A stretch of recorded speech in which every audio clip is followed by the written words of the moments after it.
garant de l'unité nationale, le chef de l'État, fait Antoine un programme de désarmement, relèvement communautaire et stabilisation au PDDRCS. Le temps est venu pour ces ex-combattants de répondre à l'appel de la République et de retrouver leur place au sein des communautés. Munis de fusils calibre 12 et d'AK-47, ces ex-combattants se sont rendus spontanément auprès des autorités militaires à Nyunzu pour remettre leurs armes, marquant ainsi leur engagement ferme à adhérer au processus de DRCS. Cérémonie, plusieurs interventions ont marqué les esprits, notamment celle du chef des secteurs du sud de Lukuga, des leaders des armées concernées, du représentant du PDDRCS et de l'administrateur du territoire ad intérim. Après la cérémonie de remise d'armes au FRDC, ces ex-combattants ont entamé les différentes étapes du processus de démobilisation. Le 7 septembre de chaque année est dédié à la célébration de la journée internationale de la coopération policière, une façon d'exprimer la reconnaissance du rôle important que joue la police en République démocratique du Congo. Cette journée a été célébrée sous le thème coopération policière, moteur d'une police intelligente et moderne.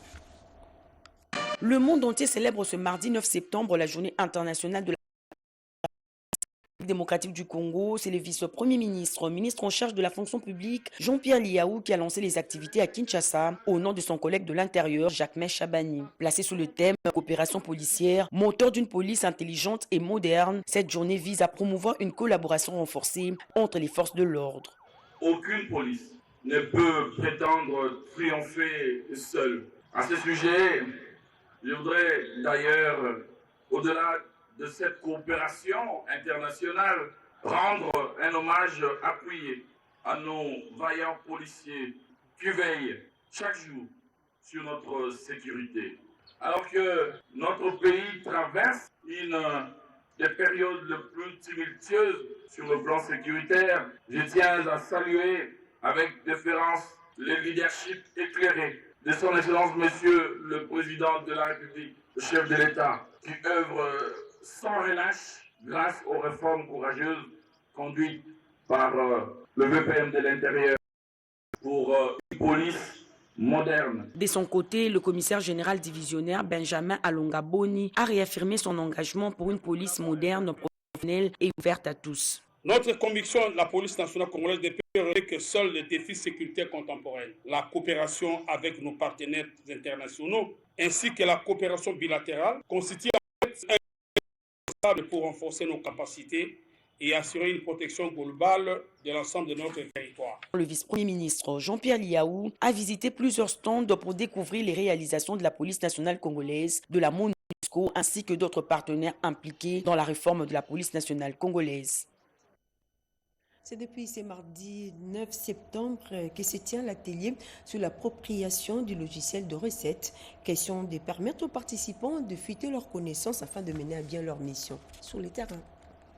Il était question au cours de ces discussions entre les vice-premiers ministres, ministre de l'économie nationale Daniel Moukoko Samba et la délégation du Fonds monétaire international FMI conduite par Calixte Aokopossi d'évaluer les niveaux d'exécution de la feuille de route contenant la gestion des prix des produits pétroliers afin de minimiser les coûts des pertes et manques à gagner. Sur les 14 points énumérés dans cette feuille de route, quelques-uns n'ont pas encore été finalisés et c'est là pour excepté certains points majeurs, notamment celui lié à la mise en place de la nouvelle structure des prix des produits pétroliers pour des sociétés minières basées dans la partie sud-est de la RDC qui ont été déjà exécutées, a affirmé Daniel Moukoko Samba, avec des innovations phares apportées dans la gestion des prix des produits pétroliers, tout en rappelant que l'exécution de la subvention pétrolière auprès des sociétés minières est l'une des étapes les plus importantes franchies dans la mise en œuvre de la feuille de route. Pour les ministres de l'économie nationale, cette décision courageuse du gouvernement a favorisé l'accroissement des recettes fiscales telles que les recettes du fonds d'entretien routier FONER qui ont subi un accroissement de 64% depuis la mise en œuvre de cette mesure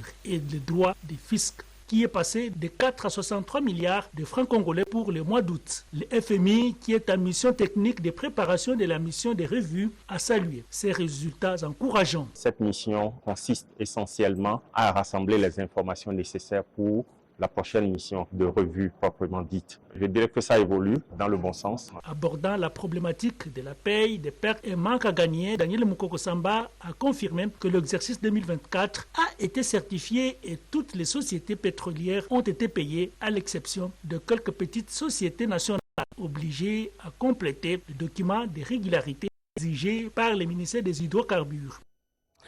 Voilà, nous sommes allés trop vite. Vous venez là de suivre une séance de travail qui a réuni le vice-premier ministre de l'économie, Daniel Mukoko Samba, avec une délégation du Fonds monétaire international en séjour à Kinshasa. Le deuxième sommet africain sur le climat se déroule à Addis Abeba. En Éthiopie, les pays africains sont déterminés à définir une position africaine unifiée sur les enjeux climatiques mondiaux. Marie Nyange Ndambo, ministre de l'Environnement, représente la République démocratique du Congo à ses assises. Suivez. Du haut de la deuxième sommet africain sur le climat à Addis Abeba en Éthiopie, la ministre de l'Environnement, Développement durable et nouvelle économie du climat, la professeure Marie Nyange Ndambo, a relevé le rôle combien important de la République démocratique du Congo comme pays solution face au changement climatique avec plus de 62% de bassin du Congo et protège plus de la moitié des l'eau douce d'Afrique. La professeure Marie Nyange Ndambo a insisté sur la nécessité de transformer le statut de la RDC comme pays solution par des actions concrètes pour protéger sa biodiversité et renforcer la justice environnementale mondiale. Pour la patronne de l'environnement, le pays de Félix-Antoine Tshisekedi Tshilombo s'engage à promouvoir activement l'inclusion de l'écocide comme 5e crime international dans le statut de Rome de la Cour pénale internationale. La reconnaissance de l'écocide vise à tenir pour responsables les acteurs, qu'ils soient publics ou privés, qui sont à la base de la destruction massive de menace ainsi les communautés locales. Ce processus diplomatique passera également par des instances telles que l'Union internationale pour la conservation de la nature et l'Assemblée des Nations unies pour l'environnement. La directrice générale de l'ONAPAC, Mimi Monga, revient d'une tournée effectuée dans le Nord Kivu et la Chopo, où il a procédé au lancement de la campagne agricole 2025-2026. Objectif s'imprégner des modifications agro-industrielles mises en place pour la transformation des produits pérennes. Redynamiser les producteurs des cultures pérennes et d'exportation, dont le café, le cacao et l'huile de palme à l'est du pays, ce dans le cadre du lancement de la campagne agricole 2025-2026, l'un des objectifs majeurs qui ont concouru à la tournée que vient d'effectuer la directrice générale de l'Office national des produits agricoles du Congo, Mimi Monga Numbi, dans les provinces de la Chopo et du Nord Kivu, les deux provinces cibles pour cette campagne. Aujourd'hui, l'ambition, c'est d'atteindre 300 000 hectares des espaces emblavés en cacao chaque année. Et dans les 5 ans, atteindre plus de 2 millions d'hectares parce que nous avons déjà plus de 500 000 hectares emblavés. Ajouter aux 300 000 hectares chaque année pendant 5 ans, nous allons atteindre le niveau de la Côte d'Ivoire. Sinon, nous pouvons même le dépasser. Donc, pour l'ONAPAC, c'est vraiment une très bonne chose parce que nous contrôlons ce secteur et pour nous, nous devons appuyer le gouvernement en tant qu'organe technique dans les produits pérennes d'exportation pour le retour des devises en République démocratique du Congo, mais aussi pour valoriser cette culture qui va aujourd'hui changer même le train de vie des paysans, des cultivateurs, mais aussi appuyer l'économie du pays. L'occasion était ainsi propice pour Mimi Monga Numbi et son ministre de tutelle, Moïndo Nzangi, de s'imprégner également des modifications agro-industrielles mises en place avec leur impact sur l'économie locale. Revenons sur cet élément, c'est depuis ce mardi 9 septembre 2025 que se tient l'atelier sur l'appropriation des logiciels de recettes. Question de permettre aux participants de fitter leurs connaissances afin de mener à bien leur mission sur le terrain. Suivez. Organisé par le ministère des Finances via le Comité d'orientation de la réforme des finances publiques, le COREF, cet atelier s'est tenu ce lundi 8 septembre 2025 à l'hôtel Pullman Caravia de Lubumbashi et avait pour objet central l'évaluation du logiciel de gestion des recettes non fiscales, Logirad. L'événement a réuni les principaux acteurs des recettes administratives, judiciaires, domaniales et de participation. L'objectif, évaluer la première phase de déploiement de ce logiciel utilisé par la DGRAD et certains services d'assiette afin d'en assurer la vulgarisation. L'importance stratégique du Logirad a été soulignée par la vice-ministre des Finances, Mme Gracia Yumba Kazadi, qui a fait le déplacement de Kinshasa, et le directeur général de la DGRAD. Ils ont mis en avant les opportunités offertes par cet outil, à savoir modernisation de la fiscalité, transparence et renforcement de la confiance entre les citoyens et l'administration. Le ministère des Finances a lancé plusieurs plateformes d'informatisation, de collecte des recettes et dans la chaîne de la dépense. Et aujourd'hui, ici, c'est l'un des logiciels qui est en cours d'implantation, qui a eu sa première phase et nous allons lancer très bientôt la deuxième phase de digitalisation. Notez que la mise en œuvre de ce logiciel a été financée par l'Union européenne et l'Agence française de développement. Cette initiative marque une étape décisive dans les efforts du gouvernement pour moderniser la gestion des finances publiques et maximiser la collecte des ressources essentielles au développement du pays. Suivez à présent la cérémonie qui a marqué la remise des kits aux enfants démunis. La structure qui a remis ces kits a également apporté un appui considérable à l'autonomisation des femmes. Suivez. Le sourire était visible sur les visages de toutes ces femmes. Plus d'une centaine, elles viennent de recevoir chacune un fonds de commerce pour leur autonomisation économique. Opérant dans des domaines variés, ces femmes ont aussi bénéficié des vivres, de pain, mais aussi la farine de manioc et autres biens de valeur pour renforcer leur activité génératrice de revenus. Cette action de solidarité porte la signature de la Fondation Umwe, qui n'a pas également oublié les enfants vulnérables en cette période de la rentrée scolaire. Des sacs, cahiers et uniformes scolaires ont été remis à plusieurs orphelins. Un acte qui n'a pas laissé indifférentes ces bénéficiaires qui ont toutes remercié la bienfaitrice Véronique Kachala, présente sur le lieu pour procéder elle-même à la remise de ces dons. Nous avons apporté des kits scolaires qui constituent les cadeaux prévus pour vous accompagner en ce temps de rentrée. Heureuses et motivées, ces femmes ont promis à leur sortie de faire leur premier pas dans l'entrepreneuriat local avec objectif clair, leur autoprise en charge. Le nouveau ministre du Tourisme a échangé avec la délégation syndicale de l'Office national du tourisme et les contenus de leurs échanges dans ce reportage.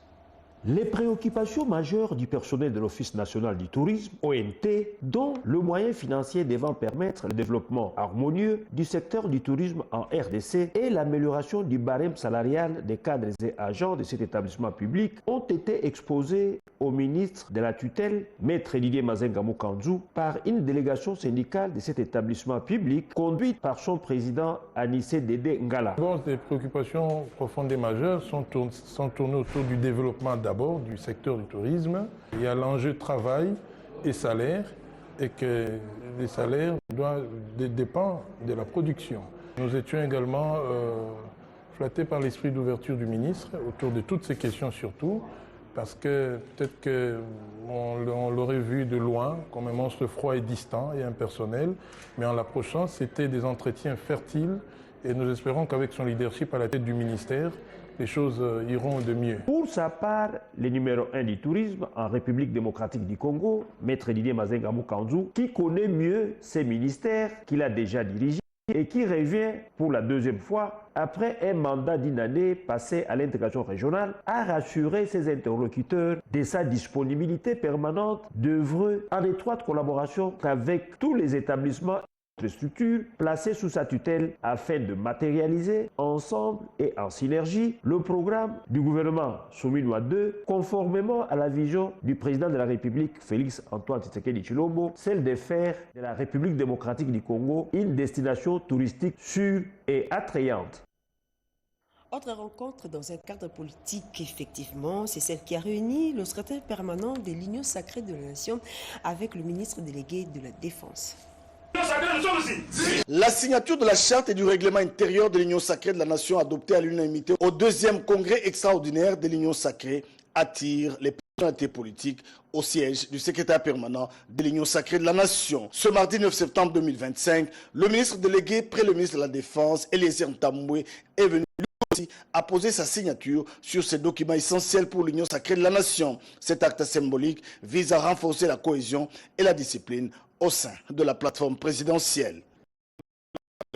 Signature qui a été faite pour marquer en tout cas notre engagement et notre accompagnement à son Excellence Monsieur le Président de la République.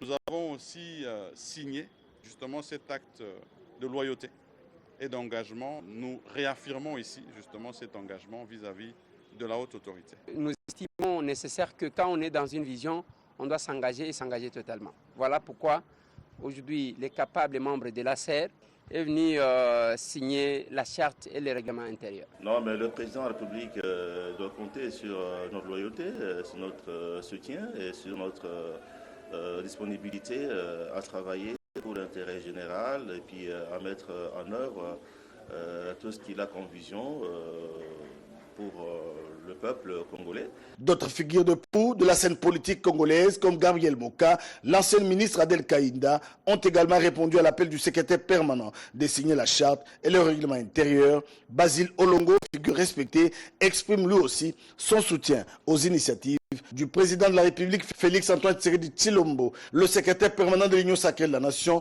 le professeur André Mbata Betoukoumé Soumango, se félicite de l'engagement de toutes les forces de l'Union sacrée de la Nation et invite les partis retardataires à venir accomplir ce devoir pour l'Union sacrée de la Nation.